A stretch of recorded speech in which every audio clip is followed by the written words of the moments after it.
जय हिंद दोस्तों स्वागत है आपका आपके अपने YouTube चैनल ज्ञानदेह होस्ट में। और इस वीडियो में मैं आपको बताने वाला हूं Delhi post office MTS postman, postal assistant, sorting assistant offline form 2021 के बारे में कि कैसे आपको ये फॉर्म फिलअप करना है। तो आप इस वीडियो को देखते रहिए और मैं यहाँ पर आपसे ये कहना चाहूँगा कि अगर आपका जरा भी इंटरेस्ट है इस भर्ती के बारे में तो आपको इस वीडियो को पूरा देखना है, क्योंकि इस वीडियो के अंदर मैं एलिजिबिलिटी से लेकर के फॉर्म कैसे भरना है और स्पोर्ट्स क्वालिफिकेशन क्या क्या रहेगी, कौन सी लेवल के कैंडिडेट इसमें फॉर्म को भर पाएंगे, ये सभी जानकारी देने वाला हूं। और अगर आप ये कमेंट करेंगे कि सर मेरी ये क्वालिफिकेशन है तो क्या मैं अप्लाई कर सकता हूं, तो मैं वहां पर उन चीजों का आंसर नहीं करूंगा जो चीजें मैं ऑलरेडी इस वीडियो के अंदर अच्छे से एक्सप्लेन करने वाला हूं, ताकि आपसे कोई भी मिस्टेक न हो इस फॉर्म को भरने में। तो चलिए दोस्तों शुरू करते हैं। दोस्तों मैंने रिसेंटली वीडियो बनाई थी दिल्ली पोस्ट ऑफिस को लेकर के और इसमें यहां पर शॉर्ट नोटिस आया था, बट अभी आपका डिटेल्ड में नोटिफिकेशन आ चुका है। इंडिया पोस्ट की ऑफिशियल वेबसाइट में 4 अक्टूबर का अपडेट आप यहां पर देख सकते हो। अगर आप इसके ऊपर क्लिक करेंगे तो ये PDF आपके सामने डाउनलोड हो जाएगा। इसमें आप लोग जान तो चुके हैं कि ये भर्ती स्पोर्ट्स कोटा के तहत निकाली है, यानी कि स्पोर्ट्स पर्सन कैंडिडेट अप्लाई कर पाएंगे। अभी आपका यह सवाल बनता है कि सर स्पोर्ट्स में कौन कौन सी क्वालिफिकेशन वाले कैंडिडेट एलिजिबल हो पाएंगे। तो सबसे पहले स्पोर्ट्स की क्वालिफिकेशन आप लोग यहां पर जान लीजिए। आपको यहां पर जो भी आपके पास क्वालिफिकेशन है स्पोर्ट्स में वो 12 नवंबर 2021 से पहले की हो, इसके बाद जिसके पास क्वालिफिकेशन होगी वो एलिजिबल नहीं हो पाएंगे। तो सबसे पहले तो जान लीजिए कि sportsman who have represented a state और the country in the national और इंटरनेशनल कंपटीशन, यानी कि अगर आपने स्टेट में या फिर कंट्री में, यानी कि स्टेट या कंट्री रिप्रेजेंट की है नेशनल और इंटरनेशनल लेवल पर, तो आप इसमें एलिजिबल हो। गेम कौन से है, स्पोर्ट्स कौन से है, उसके लिए थोड़ा सा वेट कीजिए, मैं आपको आगे बताने वाला हूं कि कौन कौन से गेम वाले इसमें इन लेवल पर रिप्रेजेंट करने पर अप्लाई कर पाएंगे। बी पॉइंट यहां पर है कि sportsman who have represented their university, यानी कि वो स्पोर्ट्स पर्सन जिन्होंने अपनी यूनिवर्सिटी को रिप्रेजेंट किया है, जो कि कंडक्ट किए जाते हैं इंटर यूनिवर्सिटी स्पोर्ट्स बोर्ड के द्वारा। इसके अलावा दोस्तों सी पॉइंट में बोला कि sportsman who have represented the state school, यानी कि वो स्पोर्ट्स पर्सन जिसने कि स्टेट स्कूल टीम को रिप्रेजेंट किया है नेशनल स्पोर्ट्स के अंदर या फिर नेशनल गेम्स के अंदर फॉर स्कूल, जो कि कंडक्ट किए जाते हैं आपके all India school games federation के द्वारा। इसके अलावा डी पॉइंट है कि sportsman who have been awarded national award, यानी कि वो स्पोर्ट्स पर्सन जिसको नेशनल अवार्ड मिला है फिजिकल इफिशिएंसी के अंदर, जो कि अंडर नेशनल इफिशिएंसी ड्राइव में दिया जाता है। तो अगर आपने इन लेवल पर रिप्रेजेंट किया है तो आप इसमें अप्लाई करने के लिए एलिजिबल हो। अभी यहां पर आपको बोला कि पारा 10, तो चलिए मैं आपको पारा 10 पर दिखाता हूं कि कौन कौन से गेम इसके अंदर इंक्लूड किए गए हैं, देन मैं आपको बताऊंगा कि कैसे आपको इस फॉर्म को भरना है। तो यहां पर दोस्तों अभी जो आप वीडियो में देख पा रहे हो यही आपका पारा 10 है और इसमें आप लोग देख लीजिए अगर आपका स्पोर्ट्स है, इसमें जो यहां पर स्पोर्ट्स मेंशन किए गए हैं और अभी जो मैंने लेवल आपको बताया है उन लेवल पर आपने रिप्रेजेंट किया है, तो समझ लीजिए कि आप इसमें स्पोर्ट्स क्वालिफिकेशन के अकॉर्डिंग अप्लाई करने के लिए एलिजिबल हो। यहां पर आपने वो सभी स्पोर्ट्स को देख लेना है। इसके अलावा 11 पॉइंट में अगर आपको ये इन लेवल पर इन अथॉरिटी के द्वारा अवार्ड मिले हैं तो आपको यहां पर और भी फायदा हो जाएगा, जो कि आप यहां पर 11 पॉइंट में देख सकते हो। वैसे जो मैंने अभी आपको सबसे पहले स्पोर्ट्स क्वालिफिकेशन बताई है वो, और आपने इन गेम के अंदर या इन स्पोर्ट्स के अंदर उस क्वालिफिकेशन या उस लेवल पर आप खेले हो, तो समझ लीजिए कि आप इसमें अप्लाई करने के लिए एलिजिबल हो। अभी यहां पर जो इसके अलावा अन्य एलिजिबिलिटी है वो भी आप जान लीजिए। आपको यहां पर पोस्ट वाइज जानकारी मिलने वाली है। पहले तो आप देख लीजिए कि आपको किस डिवीजन के लिए कितनी वैकेंसी दी गई है पोस्ट वाइज, उसकी जानकारी आपको यहां पर दी गई है। इसके अलावा आपको जो सैलरी दी जाएगी पोस्टल और सॉर्टिंग असिस्टेंट की पोस्ट पर वो है आपकी 25,500 रुपए से लेकर 81,100 रुपए, पोस्टमैन की 21,700 से लेकर 69,100, MTS की सैलरी होगी 18,000 से लेकर 56,900। इसके अलावा यहां पर आपकी जो एज लिमिट है वो 12 नवंबर 2021 तक काउंट की जाएगी। और यहां पर जो postal assistant, sorting assistant, postman की पोस्ट के लिए एज लिमिट रखी है वो 18 से 27 साल के बीच है। इसके अलावा गवर्नमेंट रूल्स के अकॉर्डिंग SC/ST कैंडिडेट को 5 साल की और और ओबीसी को 3 साल की छूट दी जाएगी। एमटीएस की पोस्ट के लिए एज 18 से 25 साल है और यहां पर भी छूट आपको दी जाएगी। क्वालिफिकेशन देख लीजिए, पोस्टल सॉर्टिंग असिस्टेंट की पोस्ट पर अप्लाई करने के लिए 12वीं पास की योग्यता मांगी है। पोस्टमैन की पोस्ट पर अप्लाई करने के लिए भी 12वीं पास की योग्यता मांगी है। इसके अलावा जो एमटीएस की पोस्ट है इस पर अप्लाई करने के लिए आपसे 10वीं पास की योग्यता मांगी है। अब मैं आपको लेकर के चलता हूं फॉर्म पर कि कैसे आपको ये फॉर्म भरना है। तो यहीं पर आपको इसी नोटिफिकेशन में नीचे की तरफ आकर के आपका एप्लीकेशन फॉर्म मिलेगा, जो कि मैं आपको भी दिखाने वाला हूं और आपको बताता हूं कि कैसे आपको ये फॉर्म भरना है। तो यहाँ पर आपका जो फॉर्म स्टार्ट होता है वो होता है नोटिफिकेशन के 20 नंबर पेज से। तो ये आपका फॉर्म है। यहाँ पर अब आपको क्या करना है कि पोस्ट वाइज रेफरेंस भी आप देख सकते हैं, यानी कि अगर आप तीनों पोस्ट पर अप्लाई करना चाहते हैं तो आप वो भी कर सकते हैं। वो कैसे करेंगे, जैसे कि आपको पोस्टल असिस्टेंट या फिर एमटीएस की पोस्ट पर अप्लाई करना है तो आपको एमटीएस को मान लीजिए फर्स्ट प्रेफरेंस देनी है और पोस्टल असिस्टेंट को सेकंड। तो आपको एमटीएस के सामने 1 लिखना है और पोस्टल असिस्टेंट के सामने 2 लिखना है। जैसे कि आपको बोला कि candidate should clearly indicate preference number as 1 2 3 and 4 इस प्रकार से। उसके बाद अगर आपको सॉर्टिंग असिस्टेंट को तीसरी देनी है, पोस्टमैन को चौथी, तो आपको इस तरह से 3 4 लिख देना है। अब आता है paste recent passport size photograph of candidate, do not staple. आपको यहाँ पर फोटो चिपकाना है, उसको पिन नहीं करना है और साथ ही आपको यहाँ पर जो फोटो चिपकाओगे उसके ऊपर साइन करना है क्रॉस सिग्नेचर, यानी कि आधा फोटो के ऊपर और आधा नीचे की तरफ होना चाहिए। अब यहाँ पर आपने अपनी प्रेफरेंस देनी है, दे दी है। अब आता है first point, name in full.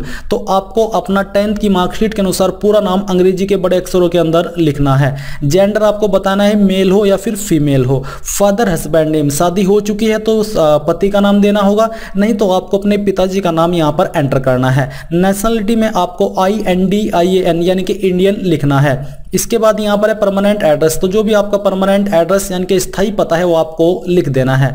अब आता है डेट ऑफ बर्थ, तो यहाँ पर आपको डेट ऑफ बर्थ पहले डेट लिखनी है, फिर मंथ और उसके बाद में ईयर इस फॉर्मेट में लिखनी है, जैसे कि आप यहाँ पर देख पा रहे हैं। इसके बाद आपको बोला कि इन फिगर, यानी कि आपको पहले तो नंबर में लिखनी है और नंबर कैसा होना चाहिए मैं उसका एग्जाम्पल आपको बेसिकली दिखाता हूँ।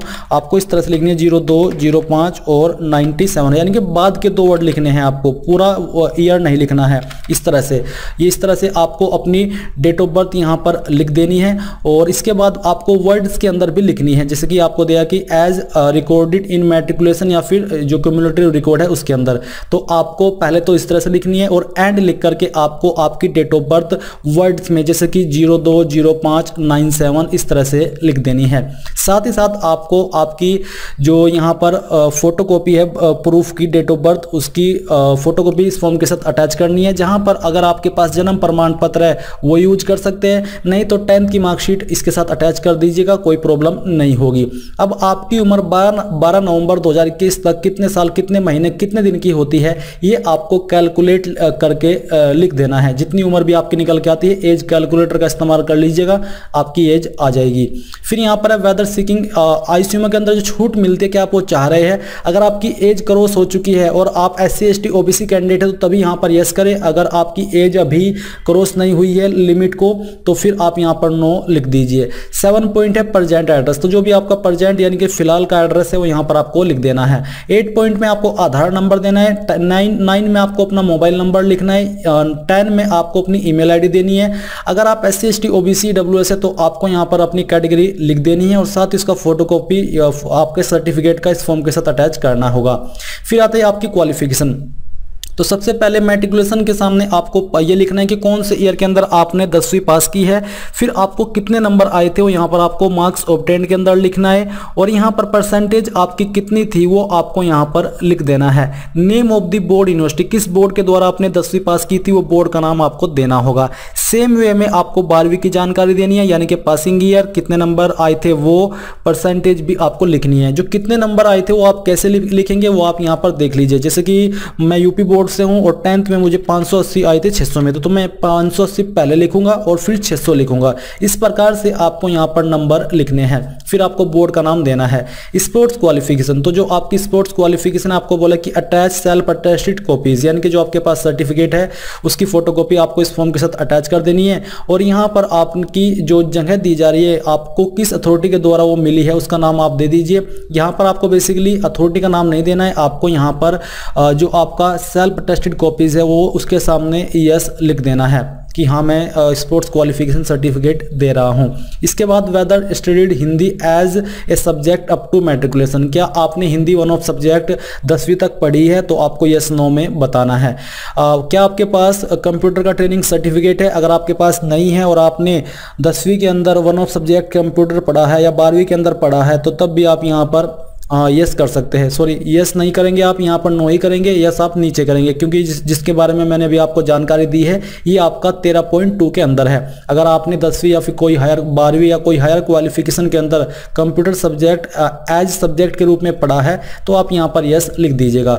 14 पॉइंट है स्पोर्ट्स क्वालिफिकेशन का, डिसिप्लिन अप्लाई टिक, तो जो भी आपका गेम है स्पोर्ट है उसी के सामने आपको राइट टिक लगा देना है, यानी कि सही से का निशान जो होता है वो लगा देना है। स्पोर्ट्स क्वालिफिकेशन अब आपको यहाँ पर भरनी है, तो सीरियल नंबर के अंदर 1 लिखेंगे। कंपटीशन इन विच पार्टिसिपेट, किस कंपटीशन के अंदर आपने पार्टिसिपेट किया था उस कंपटीशन का नाम यहाँ पर लिखेंगे। Where, when and by whom conducted, ये जो कंपटीशन है ये किसके द्वारा और कब, यानी कि कहाँ पर हुआ था, किसके द्वारा हुआ था, उसका नाम आपको देना है। वेयर कहाँ, व्हेन कब, एंड होम किसने इसको कंडक्ट किया था, कहाँ पर हुआ था, कब हुआ था, किसके द्वारा कंडक्ट किया गया था, तीनों चीजें आपको यहाँ पर लिख देनी है। मेडल वोन इफ एनी, क्या आपको कोई मेडल मिला था, अगर मिला था तो यहां पर आपको यस करके बताना है। पोजीशन सिक्योर्ड इफ एनी, कोई पोजीशन आपको आई थी आपको बतानी है, जो भी आपकी पोजीशन आई थी अगर आई होगी। अथॉरिटी हु अवार्डेड मेडिकल या फिर सर्टिफिकेट, जो भी आपको अथॉरिटी सर्टिफिकेट दी है उस अथॉरिटी का नाम आपको लिखना है। फॉर्म अटैच्ड फॉर्म 1 to 5, इसका अगर आप खुद से यहीं से परफॉर्मा लेना चाहते हो तो इसी नोटिफिकेशन में आपको 1 से 5 के बीच में अपेंडिक्स फर्स्ट के अंदर ये जो आपके स्पोर्ट्स सर्टिफिकेट है वो परफॉर्मा दिए है। अगर बट आपके पास खुद का सर्टिफिकेट है जो आपको वहां से मिला है, देन आपको इन्हें यूज करने की आवश्यकता नहीं है, आप वो अपना फोटोकॉपी इस फॉर्म के साथ अटैच कर सकते हैं। सेकंड क्वालिफिकेशन कोई है तो वो भी आप यहां पर दे दीजिएगा। इसके बाद है डिवीजन वाइज प्रेफरेंस, तो आप कौन से डिवीजन को कितनी प्रेफरेंस देना चाहते हो ये आपको इस नोटिफिकेशन में सेकंड पेज पर जानने को मिल जाएगा, जो कि मैंने भी आपको इस फॉर्म के शुरुआत में ही बताया था कि इन डिवीजन के लिए इन पोस्ट पर इतने पद है, तो वहां से आपको इन प्रेफरेंस को देना है। जैसे कि आपको यहाँ पर पहली प्रेफरेंस जो भी डिवीजन को देना चाहते हैं उसका नाम लिख दीजिए, सेकंड जिसको देना चाहते हैं उसका नाम लिख दीजिए। ऐसा नहीं है कि आपको सभी डिवीजन को प्रेफरेंस देनी है, जितनी भी आप देना चाहते हो यहाँ पर दे सकते हैं। अब आती है 16 point list of documents attached, जो कि आप इस फॉर्म के साथ अटैच करने वाले हैं। आपने 10वीं की सर्टिफिकेट इस फॉर्म के साथ अटैच किया, फोटोकॉपी अगर किया है तो यस कीजिए, 12th किया है तो यस कीजिए, फॉर्म 1 to 3 अगर आपने इनमें से कोई इस फॉर्म के साथ अटैच किया तो आपको यहाँ पर यस करना है। बेसिकली आपको ये स्पोर्ट्स क्वालिफिकेशन के सर्टिफिकेट है, अगर आपने इनका खुद का नहीं किया है और अपना किया है जो कि आपको मिला है जहाँ पर आपने पार्टिसिपेट किया था, तो आप यहाँ पर यस कर दीजिएगा। जो भी किया है वो आप यहाँ पर वो बाद में आप डॉक्यूमेंट के साथ करने ही वाले हो, आपको सिर्फ यस लिखना है। एप्लीकेशन फी रिसिप्ट, अब यहाँ पर फीस भी आपको जमा करनी है, तो उसके बारे में भी आप लोग जानकारी जान लीजिए। तो यहाँ पर दोस्तों 14 पॉइंट के अंदर एप्लीकेशन फीस की जानकारी है, और ये फीस सभी कैंडिडेट को पे करनी है, जो कि 100 रुपये फीस है। और ये जो आपको पे करनी है ये यहाँ पर चालान के माध्यम से जमा करनी होगी। कंप्यूटराइज्ड पोस्ट ऑफिस, जो भी इंडिया का पोस्ट ऑफिस है, किसी भी पोस्ट ऑफिस से जा करके आप चालान बनवा सकते हैं। और यहाँ पर 2 नवंबर 2021 तक ही आप इस फीस को जमा कर पाएंगे। आपको बोला कि the application fee paid through any other mode, जैसे कि चेक, डिमांड ड्राफ्ट, यूसीआर और एनी अदर, वो एक्सेप्ट नहीं की जाएगी। आपको सिर्फ चालान के माध्यम से फीस जमा करनी है, या फिर ई पेमेंट से भी आप कर सकते हो, जो कि नेशनल ई बिलर आईडी नंबर, इस आईडी के ऊपर कर सकते हो। तो ये हुई आपकी फीस की जानकारी। अब आपको जैसे ही मान लीजिए आपने फीस जमा कर दी है, अब फॉर्म के अंदर आपको ये जानकारी कैसे भरनी है वो आप यहाँ से देख लीजिए। तो यहाँ पर दोस्तों आपको इसकी जानकारी देखने को मिल पा रही है। फी पेड, आपने फी पे की है, अगर हाँ तो यस यस यस लिखिए, नहीं तो नो आपको लिखना होगा। Name of the post office, किस पोस्ट ऑफिस के द्वारा फीस जमा की है उस पोस्ट ऑफिस का नाम लिख दीजिए। रिसिप्ट नंबर क्या था, वो रिसिप्ट नंबर आपको लिखना है। किस डेट में आपने फीस जमा की है वो डेट यहाँ पर लिख दीजिए।